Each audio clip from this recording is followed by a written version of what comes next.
Good morning to all of you. Class 8th, Subject Social Science, Chapter 4, Tribals, Decus and the Vision of a Golden Age.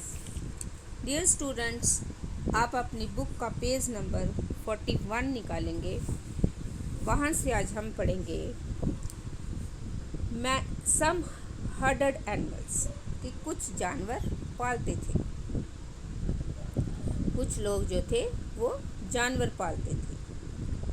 Many tribal groups lived by herding and rearing animals. They were pastoralists who moved with their herds of cattle or sheep according to the seasons. When the grass in one place was exhausted, they moved to another area. The Van Gujars of the Punjab hills and the Levidis of Andhra Pradesh were cattle herders.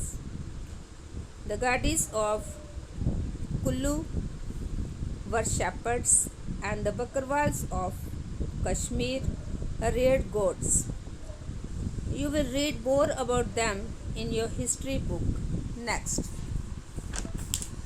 तो बहुत सारे आदिवासी समूह जानवर पालकर अपनी ज़िंदगी चलाते थे। तो लोग अपनी ज़िंदगी कैसे चलाते थे? जानवर पालकर। वे चरवाहे थे जो मौसम के हिसाब से मवेशियों या भेड़ों के रेवड़ लेकर यहाँ से वहाँ जाते रहते थे। जब एक जगह पर घास खत्म हो जाती थी तो वह दूसरे इलाके में चले जाते थे कि जानवरों को जब घास डालने के लिए एक जगह उन्हें नहीं मिलती थी तो वह दूसरी जगह चले जाते थे। पंजाब के पहाड़ों में रहने वाले वन गुज्जर और आंध्र प्रदेश के लबाडिया आदि समुदाय घास भैंस के झुंड पालते थे। कुल्लू के गद्दी समुदाय के लोग गडरिये थे और कश्मीर के बकरवाल बकरियां पालते थे। कश्मीर के लोग क्या पालते थे? बकरियां। अगले साल इतिहास की पाठ्य पुस्तक में आप उनके बारे में विस्तार से पढ़ेंगे। तो उसके बाद आप पेज नंबर 43 ले लेंगे। वहाँ से अभी हम पढ़ेंगे सम टुक टू सेटल्ड कल्टीवेशन कि कुछ लोग एक जगह खेती करते थे। Even before the 19th century, many from within the tribal groups had begun settling down and cultivating their fields in one place year after year. तो 19वीं सदी से पहले ही बहुत सारे जनजातीय कबीले एक जगह टिक कर खेती करने लगे थे। वे बार बार जगह बदलने की बजाय साल दर साल एक ही जगह खेती करते थे। Instead of moving from place to place, they began to use the plug and gradually got right over the land they live on. In many cases, like the Mundas of Chota Nagpur, the land belonged to the clan as a whole. All members of the clan were regarded as descendants of the original settlers who had first cleared the land. Therefore, all of them had rights on the land. Very often, some people within the clan acquired more power than others. Some became chiefs and other followers. Powerful men often rented out their land instead of cultivating it themselves.